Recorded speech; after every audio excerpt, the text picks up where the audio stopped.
check, mic check, mic check.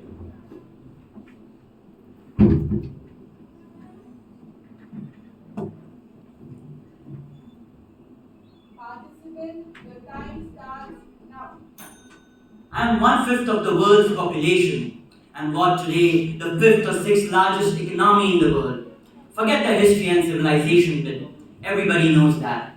I feel I'm entitled to have my own stance. I'm entitled to weigh my own interests and make my own choices.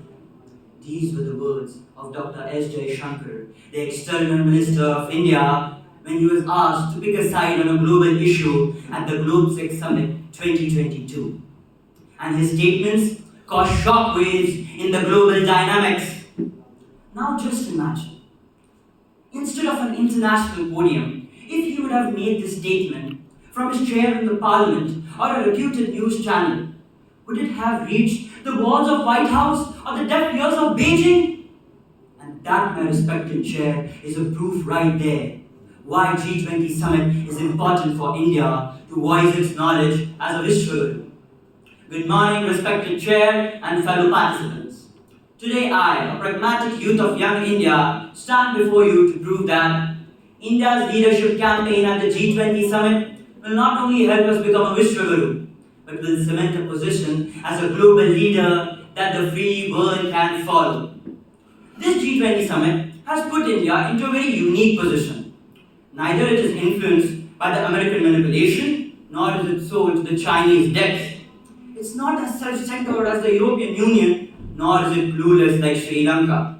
India is acting as a global ambassador of peace by not being biased towards its allies such as Russia. And at the same time, we do not shy away from helping our historic opponents such as Turkey. If we use this G20 leadership wisely, this can be a moment in history where we look upon as a masterstroke to regain our spot as a Vishwaguru. But let's not get ahead of ourselves, because Sir Martin Luther King Jr. once said, and I quote, "We are not the makers of history, but we are made of it." Thus, we must go back and look at the rich history of India's regime as a Vishwaguru. We will discover that the prominent reason of her rise was the impeccable educational institutes, where scholars, philosophers, and thinkers all around the world used to come by to gain knowledge. Universities like Takshashila and Nalanda acted as a point of contact for cultural exchange and educational diversity. Similarly, today we have IITs, IIMs, and NITs, which are the first choice for recruitment of new resources by companies like Microsoft, Google, and Amazon. These educational institutes are now opening their campuses on foreign soil. But you may be wondering how G20 is of any help here. How do you think the export of Indian talent and setting of Indian institutions on foreign soil is made possible? It is by bilateral and multilateral meetings that are held under the umbrella of summits and conventions like G20. Today, when the whole world is closing its door for subcontinent immigrants, Indian people are at a priority list for the visas of the United States and the European Union. But in the next few months, India will conclude hosting over 200 meetings across 50 different cities. This opportunity will be used to give knowledge to the leaders of the free world about India's rich culture, prominent heritage, and ancient intellect. This will be an important step towards establishing ourselves as a global leader that teaches and guides its fellow nation when the whole world is in chaos. For centuries, India has been inclusive, but at the same time, protective of its culture and heritage. Today, when we get an opportunity to lead 75% of global GDP, we are inclusive of everybody's needs and opinions. But at the same time, we are not naive to come into the world's current policies. Continuing on the philosophy of becoming a Vishwaguru, we have drawn a hard line for guest nations. No powerful nation can bully us, nor will anyone's interest be undermined. This year's campaign slogan is Vasudhaiva Kutumbakam, one earth, one family, one future. One of 1,000 gem notions that we have been preaching since centuries. This notion is in complete alignment with our goals of a better earth, peaceful relation, and a sound future as a Vishwaguru. Back when India was a Vishwaguru, we had a dominant say in the global trade. But today, as times have changed, the currency of global trade has also changed. Technology and innovation are the modern day gold. 3 IT firms out of the top 10 IT companies are Indian and make their deals in dollars and pounds. To make these deals efficient, effortless, and profitable, we need good international relations, which are byproducts of meetings and summits like G20. India has recently planned its intention to use Indian rupee for global trade. Even our allies such as Russia, United Arab Emirates, Nigeria, and Sri Lanka have shown interest in it. This can be used as an opportunity to lobby around the usage of Indian rupee for global trade transactions during the G20 summit, which will reduce our dependency on the Western currency, and we will truly be on a path to become a Vishwaguru. Today, there can be an argument that over 20 countries have participated in this, and more than 15 countries have hosted it. Then how can we be so sure that we will benefit from it like none of our predecessors? And my answer to this is because we are doing things differently. India has invited 43 delegations for the final summit in New Delhi rather than the traditional 20, which showcases we are not only talking about our intentions but are acting as a global leader. Like a teacher uses all means necessary to level the platform, we are looking towards everyone with same eyes. For the first time in G20's history, our country is involving every class, section, and age group in its proceedings. For example, the government of Gujarat has instructed every university to conduct a minimum of 28 activities, which include Conference on Women Empowerment, special lecture series on intellectual property rights, and essay writing on anti-corruption. These initiatives will empower the youth not only to become global leaders, social change makers, and entrepreneurs, but also good citizens.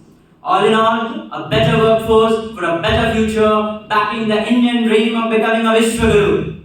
Summits and conventions like G20 will not only help us in long run, but will also fast-track infrastructural developments at an elementary level. New airports, good transportation systems will be built at an exceptional time. And the byproduct of these meetings would be bilateral collaborations with developed economies for good trade agreements, higher foreign direct investments, and good international relations, all of which are important checkboxes to become a Vishwaguru. With this, I can safely say that I've inarguably established that this G20 summit is one of the most important milestones in our journey to become a Vishwaguru. But yet, there will be a fraction of people who will not agree with me because of their preconceived notion. For them, I have a story. A story when a powerful nation, Russia, invaded a defenseless Ukraine. And two of the most prominent powers on the globe, the United States and the European Union, were busy making statements on the sideline. The entire world was awaiting an intervention by a fifth country. India. This one example proves that India is already on its path to become a Vishwaguru. I would like to suggest my opposition, rather than just going around your marks on our country, we should come to any local U20 conference where we can deliberate, collaborate, and contribute to the Indian dream of becoming a Vishwaguru. Thank you. Jai Hind, Jai Bharat.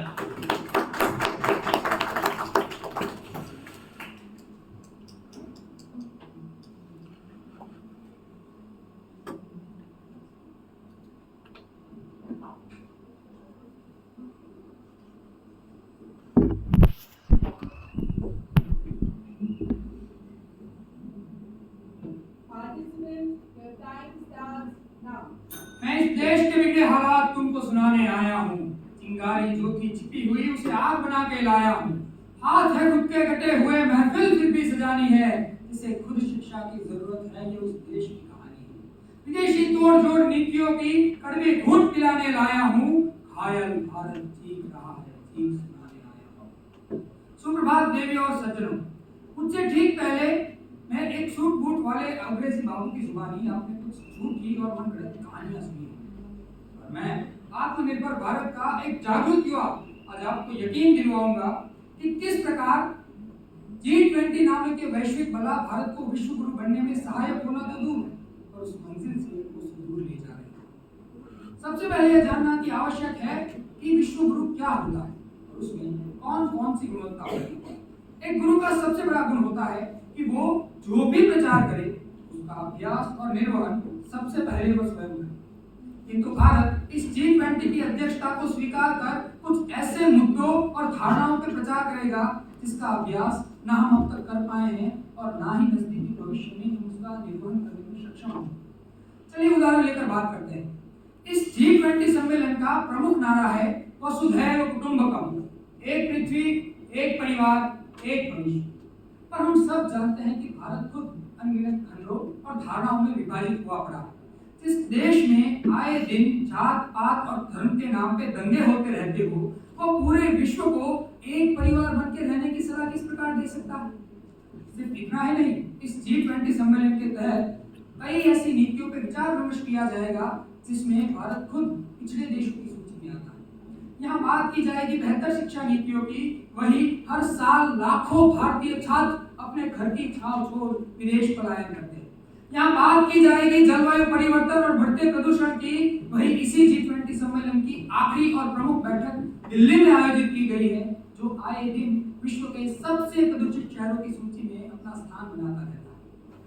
कहने का मतलब यह है कि अगर भारत को फिर से विश्व गुरु की उपाधि अपने सर लेनी है तो सबसे पहले G20 का ये दिखावा छोड़ अपने टूटे फूटे घर की मरम्मत की ओर ध्यान देना चाहिए और खुद एक ऐसे विश्व गुरु के रूप में उभरना चाहिए जो किसी मुद्दे पे ज्ञान देने से पहले खुद उस पर अमल करता है। इस G20 सम्मेलन के तहत तकरीबन 50 शहरों में 200 से अधिक बैठकों का आयोजन किया जाएगा। एक बैठक में आने वाले अतिथियों के अतिथि सत्कार में कोई कसर नहीं छोड़ी जाएगी। फिर चाहे वो रातों रात सड़कें बनानी हो, बड़ी बड़ी दीवारें खड़ी करके झोपड़ियां छिपानी हो या चमत्कारी रूप से सड़क के दोनों ओर पेड़ उगाने, भारत सरकार हजारों करोड़ों का खर्चा करके सिर्फ कुछ गिने चुने सत्ताधारियों को खुश करने के लिए हर संभव प्रयास करेगी। पर विडंबना तो ये है कि जिन पैसों के इस्तेमाल से गरीबी मिटानी चाहिए, उन्हीं पैसों के इस्तेमाल से गरीबी छिपाई जाए। ये तो वही बात हो गई, हाथी के दांत खाने के कुछ और दिखाने के कुछ और। अब मेरी नजर में तो ये सरल गणित है जनाब कि जिन पैसों का इस्तेमाल हम इन G20 के नाटकों पे करते हैं, अगर उन्हीं का सही इस्तेमाल किया जाए तो कोई बताए मुझे कि भारत विश्व गुरु कैसे नहीं बन सकता। मुझे दुख इस बात का नहीं है कि हम हमारे अतिथियों का सत्कार धूमधाम से करते हैं, पर दुख तो इस बात का है कि हम इस झूठे दिखावे के चक्कर में हमारे ही भारतीय भाई बहनों को उन्हीं के घर से बेदखल कर रहे हैं। G20 की आखिरी और प्रमुख बैठक जो दिल्ली के प्रगति मैदान में आयोजित की गई है, उसी प्रगति मैदान के गेट नंबर 1 के सामने एक झोपड़पट्टी है जिसे कुछ हफ्तों में हटाने के लिए अदालत के आदेश जारी करवाए गए। इसी झोपड़पट्टी में रहने वाली 65 साल की पार्वती जी का कहना है कि कृपया हमें हमारी झोपड़पट्टियों से ना हटाएं, इसे बड़ी बड़ी दीवारें खड़ी करके छिपा दें। मेरे प्रतिद्वंदी ने आपसे कुछ मनगढ़ंत कहानियां कही होगी, पर मुझे दुख तो इस बात का है कि जब ऐसे भारत के पढ़े लिखे युवा इस मंच पर आकर आपकी आंखों में आंखें डालकर ये कहते हैं कि आज भारत 19 सबसे बड़े देशों का प्रतिनिधित्व करके विश्व गुरु बनने के लिए श्रेष्ठ परिस्थिति में, परंतु हकीकत तो यह है महोदय कि जब भी किसी वैश्विक मुद्दे पे भारत की राय मांगी जाती है तब हम निष्पक्ष होने के बहाने चुप्पी साध देते हैं। उदाहरण देख लीजिए कि जब दुनिया की महासत्ताओं में गिने जाने वाले रूस ने एक छोटे से असहाय देश यूक्रेन पर हमला किया, तब विश्व के लगभग हर एक देश ने इस घटना की निंदा करते हुए रूस पर आर्थिक प्रतिबंध लगाए, और वहीं दूसरी ओर हमने हमारे अंतरराष्ट्रीय संबंधों की आड़ में रूस से तेल खरीदना जारी रखा। अभी कुछ ही दिनों पहले यही बेंगलुरु में एक G20 की बैठक आयोजित की गई, जिसमें विश्व भर के वित्त मंत्री एक साथ बैठकर आर्थिक नीतियों पर विचार विमर्श कर रहे हैं। इसी मौके का फायदा उठाकर अमेरिका ने रूस पर युद्ध में हुए नरसंहार का आरोप लगाया, और वही भारत ने अपने बयान में स्पष्ट कर दिया कि इस बैठक में रूस की कूटनीतियों की कोई चर्चा नहीं की जाएगी।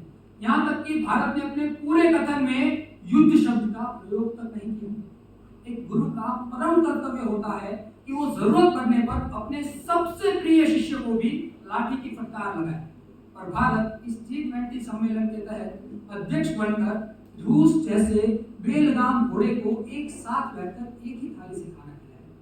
ये तो वही बात हो गई कि यहाँ बातें होवत है बड़ी बड़ी, हम बनने चले हैं विश्व। सत्ता के मोह में आंख मूंद हम दे रहे विश्वास को डुबकी। आग लगी है घर में फिर भी दुनिया को कंबल बांटेंगे, मेहमानों का पेट भरा रहे खुले मेरे देश में फैले। भारत जो पहले से विश्व गुरु बनने की सही राह पर चल रहा है, उसे इस G20 की अध्यक्षता रूपी कांटों से भरे ताज को अपने सर लेने की आवश्यकता ही क्या थी? अभी कुछ ही हफ्तों पहले दिल्ली में एक अंतरराष्ट्रीय फूड फेस्टिवल आयोजित किया गया। इसके लिए ये तो अब तक आप समझ गए हो, G20 के उन मेहमानों के लिए भारत जो वैश्विक फूड इंडेक्स में 121 में से 107वें स्थान पे आता है, वो विश्व गुरु अपने देश की भूख मिटाकर बनेगा, या फिर इन मेहमानों को 56 भोग लगाकर? मेरे काबिल दोस्त ने बड़ी चालाकी से आपके सामने भारत के अमर इतिहास की कुछ झांकियां दिखाई। किंतु हकीकत तो ये है कि भूतकाल में जब भारत असल में विश्व गुरु कहा जाता था, तब तो हमने कभी विदेशी राजा को बुलाकर नीति विचार नहीं किया। और महोदय, पते की बात तो ये है कि जब ये विदेशी ताकतें भारत में व्यापार के बहाने घुसी, तब तकरीबन 100 सालों तक हमें गुलाम बना कर भारत जिसे सोने की चिड़िया कहा जाता था, आपके आज के इन्हीं मेहमानों ने उस चिड़िया का सारा सोना लूट कर हमें कंगाल कर दिया। अब आप ही बताइए कि जिन विदेशी ताकतों की वजह से भारत का विश्व गुरु का ताज हमारे सर से हट गया, उन्हें आज वापस बुलाकर फिर से विश्व गुरु बनने के सपने देखना कहाँ की समझदारी? हम सब जानते हैं कि भारत पिछले कुछ सालों से संयुक्त राष्ट्र की सुरक्षा परिषद में स्थायी सदस्यता के लिए प्रयास कर रहा है। पिछले साल भारत को G7 देशों की बैठक में भी आमंत्रित किया गया, पर दोनों ही जगह स्थायी सदस्यता भारत के हाथ में आ गई। अब इस साल जब हमें G20 के सुनहरे सपने दिखाए गए, तब हम सब ने इस दान में मिली सत्ता को एक बहुत बड़ी जीत मान ली। ये तो कुछ ऐसी बात हुई कि जब कोई बच्चा किसी महंगे खिलौने के लिए रोए, तब उसे 1 रुपए की टॉफी पकड़ाकर चुप करवा दिया। अब आप ही बताइए कि वो सत्ता किस काम की जिसके लिए हमें हमारे सपने ही छोटे करने पड़ जाए। और वैसे भी विश्व गुरु बनने के लिए जितनी चद्दर हो उतने पैर नहीं पसारे जाते, बल्कि अपने जरूरत के हिसाब से नई चद्दर नहीं करते। अब आपका ज्यादा समय ना लेते हुए अंत में बस इतना ही कहना चाहूंगा कि हम विश्व गुरु बनने चले हैं, हम दुनिया बदलने चले हैं। हम विश्व गुरु बनने चले हैं, हम दुनिया बदलने चले हैं। हमारे घर की नदियां मैली और हम दुनिया नहलाने चले हैं। हम विश्व गुरु बनने चले हैं, हम दुनिया बदलने चले हैं। हजारों करोड़ों के खर्चे चले हैं, जिसमें सिर्फ चर्चे चले हैं। बढ़ते पेट्रोल के दाम और गिरती अर्थव्यवस्था पे आप मौन बनाए रखना, क्योंकि इस महीने संसद सत्र में भी सिर्फ और सिर्फ G20 के पर्चे चले हैं। हम विश्व गुरु बनने चले हैं, हम दुनिया बदलने चले हैं। अस्तु, धन्यवाद।